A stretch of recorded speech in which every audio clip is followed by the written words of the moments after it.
92ാം ശിവഗിരി തീർത്ഥാടന മഹാസമ്മേളനത്തിൽ മുഖ്യമന്ത്രി പിണറായി വിജയൻ സനാതനധർമ്മത്തെയും ശ്രീനാരായണ ഗുരുവിനെയും അവഹേളിച്ചു നടത്തിയ പ്രസംഗം വിവാദമായതോടെ മുഖ്യമന്ത്രിക്കെതിരെ പ്രതിഷേധം വ്യാപകമാവുകയാണ്.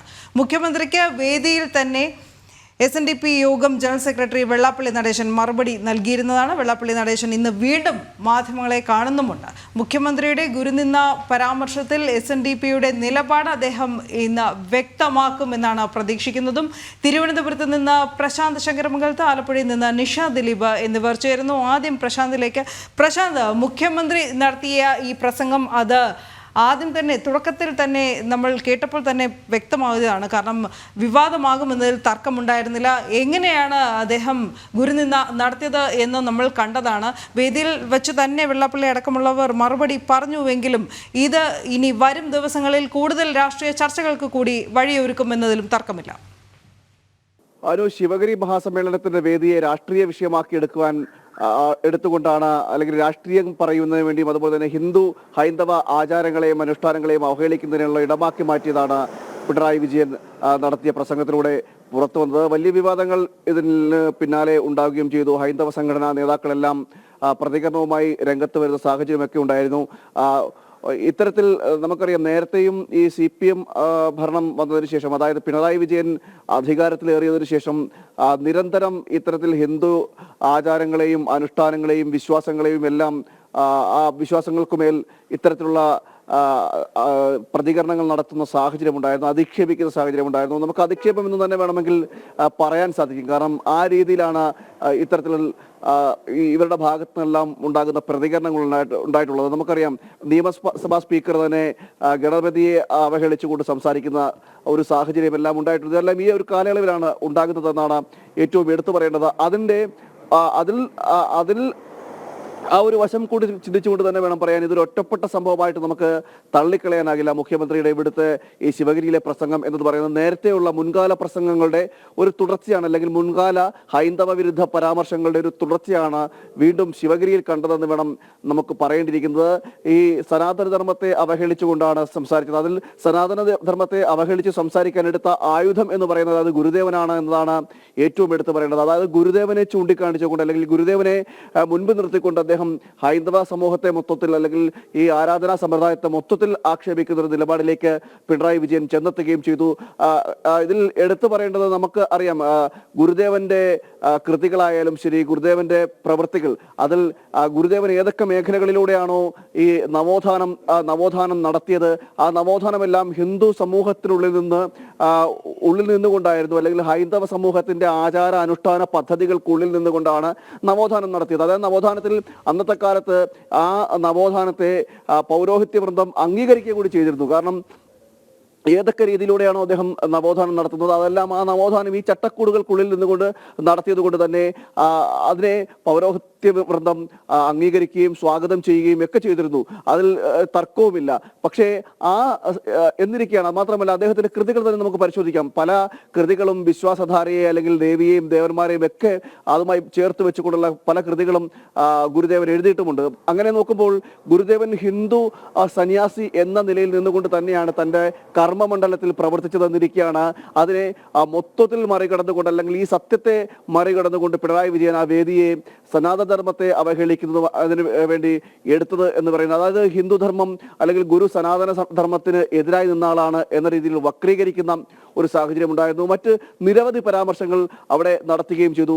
അതുമാത്രമല്ല, അത്തരം പരാമർശങ്ങൾ നടത്തി അതിൽ ഒരു വിവാദമുണ്ടാകുകയും പല ഹൈന്ദവ സംഘടനാ നേതാക്കളും മറ്റ് പലരും പ്രതിഷേധമായി വരുന്ന സാഹചര്യമൊക്കെ ഉണ്ടായിരുന്നു. അങ്ങനെ പ്രതിഷേധിക്കുമ്പോൾ പോലും അതിൽ ഒരു മാപ്പ് പറയാനോ അല്ലെങ്കിൽ ഒരു അത്തരത്തിൽ സംഭവിച്ചു പോയതാണ് അല്ലെങ്കിൽ ആക്സിഡന്റിൽ സംഭവിച്ചു പോയതാണെന്ന് അടക്കമുള്ള കാര്യങ്ങളിൽ ഒരു മാപ്പ് പറയാനോ ഖേദം രേഖപ്പെടുത്താനോ മുഖ്യമന്ത്രി തയ്യാറായില്ലെന്ന് മാത്രമല്ല, കഴിഞ്ഞ ദിവസം മാധ്യമങ്ങളെ കണ്ടപ്പോൾ അതൊന്നുകൂടി ആവർത്തിക്കുക കൂടി ചെയ്തു. അതായത് താൻ നേരത്തെ പറഞ്ഞ ഈ കാര്യങ്ങളെല്ലാം അത് ആവർത്തിക്കുക കൂടി ചെയ്തു. അതിനുശേഷമാണ് പിന്നീട് ഈ ശിവഗിരി സമ്മേളനത്തിന് ശേഷം മുൻ കേന്ദ്രമന്ത്രിയായിരുന്ന V മുരളീധരൻ രംഗത്ത് വരികയും ചെയ്തിരുന്നു. കാരണം പിണറായി വിജയന് ഇത് പറയാനുള്ള അവകാശമില്ല. എന്തെങ്കിലും കാര്യങ്ങൾ ഈ സമൂഹത്തിനുള്ളിൽ നിന്നുള്ള പരിഷ്കാരങ്ങൾ ഉണ്ടാക്കണമെങ്കിലോ അല്ലെങ്കിൽ മറ്റു പരിഷ്കാര പ്രവർത്തനങ്ങൾ നടത്തണമെങ്കിലോ ആചാരാനുഷ്ഠാനങ്ങളുമായി ബന്ധപ്പെട്ട കാര്യങ്ങൾ നടത്തണമെങ്കിൽ അടക്കം ഈ ഒരു സമൂഹത്തിൽ നിന്നുള്ള, അതായത് ഈ ഇതിൽ ബന്ധപ്പെട്ട അറിവുള്ളവരോ സന്യാസികളോ അല്ലെങ്കിൽ പൗരോഹിത്യ വൃന്ദത്തിൽ പെടുന്നവരോ മാത്രമേ സംസാരിക്കാൻ പാടുള്ളൂ എന്നിരിക്കെ പിണറായി വിജയൻ ചെയ്തത് ശരിയായില്ല എന്നടക്കമുള്ള കാര്യങ്ങൾ പറഞ്ഞുകൊണ്ട് നിശിതമായി വിമർശിച്ച്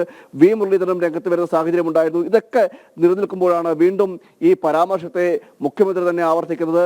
ആ വേദിയിൽ വെച്ച് തന്നെ വെള്ളാപ്പള്ളി നടേശൻ അദ്ദേഹം മറുപടിയും മുഖ്യമന്ത്രിക്ക് പറഞ്ഞിരുന്നു. ആ സദസ്സിൽ വീണ്ടും കാണുന്നുണ്ട്, അതിൽ കൂടുതലായി എന്ന് പറയുമെന്ന് ചേരുന്നുണ്ട്. നിഷ, വെള്ളാപ്പള്ളി നടേശൻ ഇന്ന് മാധ്യമങ്ങളെ കാണുന്നുണ്ട്. ഈ വിഷയത്തിൽ വിവാദമായ മുഖ്യമന്ത്രിയുടെ ഈ ഒരു പ്രസംഗത്തിലടക്കം അദ്ദേഹം മറുപടി പറയും എന്നാണ് നമ്മൾ പ്രതീക്ഷിക്കുന്നത്. അതുമായി ബന്ധപ്പെട്ടാണ് അദ്ദേഹം മാധ്യമങ്ങളെ കാണുന്നത്. എപ്പോഴാണ് അദ്ദേഹം മാധ്യമങ്ങളെ കാണുന്നത്? ഒപ്പം തന്നെ വളരെ പ്രാധാന്യം അർഹിക്കുന്നത് കൂടിയല്ലേ അദ്ദേഹത്തിൻ്റെ ഈ ഒരു വാർത്താ സമ്മേളനം? നിഖിൽ, അനു, അങ്ങനെ തന്നെയാണ്. വെള്ളാപ്പള്ളി നടേശൻ ഇന്ന് രാവിലെ 10:30ക്കും 11 മണിക്കും ഇടയിൽ മാധ്യമങ്ങളെ കാണുമെന്നായിരുന്നു ഇന്നലെ അറിയിച്ചത്. അദ്ദേഹത്തിന് ചെറിയ ആരോഗ്യപരമായ പ്രശ്നങ്ങൾ ഉണ്ട് എന്നാണ് ഇപ്പോൾ അറിയാൻ കഴിയുന്നത്. എന്തായാലും അദ്ദേഹം ഇന്ന് മാധ്യമങ്ങളെ കാണും. പക്ഷേ സമയത്തിൽ കൃത്യത വന്നിട്ടില്ല. ആരോഗ്യപരമായ ചില പ്രശ്നങ്ങളുണ്ട്. അദ്ദേഹം അതിന് ചികിത്സ തേടിയിരിക്കുകയാണ്. അതുകൊണ്ട് എത്ര മണിക്കാണ് കാണുന്നതെന്നുള്ള കാര്യത്തിൽ ഇനിയും വ്യക്തത വരാനുണ്ട്. പറഞ്ഞതുപോലെ തന്നെ തീർച്ചയായും വെള്ളാപ്പള്ളി ഈ ഗുരുദേവ നിന്നയും ഒപ്പം തന്നെ സനാതന ധർമ്മത്തെ അവഹേളിച്ചുകൊണ്ടും ശിവഗിരി തീർത്ഥാടന ഉദ്ഘാടന സമ്മേളനത്തിൽ മുഖ്യമന്ത്രി നടത്തിയ പ്രസംഗം വിവിധ കോണുകളിൽ ചർച്ചയാകുകയാണ്. വ്യത്യസ്ത രാഷ്ട്രീയ പാർട്ടികൾ തന്നെ വ്യത്യസ്ത അഭിപ്രായങ്ങളുമായി രംഗത്തെത്തിയിരിക്കുന്നു. പലയിടങ്ങളിലും ആലപ്പുഴയിലടക്കം BJPയുടെ നേതൃത്വത്തിൽ ഇന്നലെ മുഖ്യമന്ത്രിയുടെ കോലം കത്തിക്കുന്നതടക്കമുള്ള സമര പരിപാടികളുണ്ടായിരുന്നു. ആലപ്പുഴയിൽ BJP ജില്ലാ പ്രസിഡന്റിന്റെ നേതൃത്വത്തിൽ മുഖ്യമന്ത്രിയുടെ കോലം കത്തിച്ച് ഇന്നലെ വൈകിട്ട് പ്രതിഷേധമുണ്ടായിരുന്നു. അങ്ങനെ പ്രതിഷേധങ്ങളൊക്കെ ആളിക്കത്തുകയാണ്. മുഖ്യമന്ത്രിയുടെ ഈ വിവാദ പരാമർശത്തെ തുടർന്ന് തന്നെ സനാതന ധർമ്മവും ശ്രീനാരായണ ഗുരുവും ഒക്കെ വീണ്ടും ചർച്ചയായി മാറിയിരിക്കുകയാണ്. ആ ഒരു സാഹചര്യത്തിൽ എപ്പോഴും എല്ലാ കാര്യത്തിലും മുഖ്യമന്ത്രിക്കൊപ്പം നിലകൊള്ളുന്ന ആളാണ് SNDP യോഗം ജനറൽ സെക്രട്ടറി വെള്ളാപ്പള്ളി നടേശൻ. അദ്ദേഹം കൂടി ഇരുന്ന വേദിയിലായിരുന്നു സനാതന ധർമ്മത്തെയും ഗുരുവിനെയും ഒക്കെ നിന്ദിച്ചുകൊണ്ട് മുഖ്യമന്ത്രി വിവാദ പരാമർശം നടത്തിയത്. ആ വേദിയിൽ തന്നെ അദ്ദേഹം മുഖ്യമന്ത്രിക്ക് മറുപടിയും നൽകിയിരുന്നു. സനാതന ധർമ്മത്തിൽ അധിഷ്ഠിതമായ ഒരു ആരാധനാമൂർത്തി തന്നെയാണ് ശ്രീനാരായണ ഗുരു എന്ന് വെള്ളാപ്പള്ളി പറയുകയുണ്ടായി. സനാതനധർമ്മം പോലെ തന്നെ എല്ലാ ആരാധനാമൂർത്തികളെയും തന്നെ ശക്തിയുള്ള ആളാണ് ഗുരുദേവൻ. വിമർശിക്കുന്നവർക്ക് വിമർശിക്കാം, അനുകൂലിക്കുന്നവർക്ക് അനുകൂലിക്കാം. ആ രീതിയിൽ മുഖ്യമന്ത്രിക്ക് വെള്ളാപ്പള്ളി മറുപടി നൽകുകയുണ്ടായി. എന്തായാലും ഞാൻ നേരത്തെ സൂചിപ്പിച്ചതുപോലെ തന്നെ മുഖ്യമന്ത്രിയെ അനുകൂലിച്ച് എക്കാലവും സംസാരിക്കുന്ന വെള്ളാപ്പള്ളി നടേശൻ ഏത് രീതിയിൽ വെള്ളാപ്പള്ളിയുടെ നിലപാട് മാത്രമായിരിക്കില്ല, ഒരുപക്ഷെ ഇന്ന് SNDP യോഗത്തിന്റെ ഒരു നിലപാട് കൂടി വെള്ളാപ്പള്ളി വ്യക്തമാക്കിയേക്കും എന്ന് തന്നെ നമുക്ക് കരുതാം. കാരണം ഭൂരിപക്ഷ സമുദായത്തോടും വിശ്വാസങ്ങളോടും അല്ലെങ്കിൽ ഒരു പ്രത്യേക മതത്തിനോടും മാത്രം മുഖ്യമന്ത്രി എന്തേ ഇപ്രകാരം നിരന്തരമായിട്ട് അല്ലെങ്കിൽ മുഖ്യമന്ത്രിയുടെ പ്രസ്ഥാനം എന്തേ ഇത്തരം നിരന്തരമായിട്ടുള്ള വിവാദ പ്രസ്താവനകൾ നടത്തുന്നു എന്നത് കൂടിയാണ് ചോദ്യം ഉയരുന്നതും വിമർശനം ഉയരുന്നതും.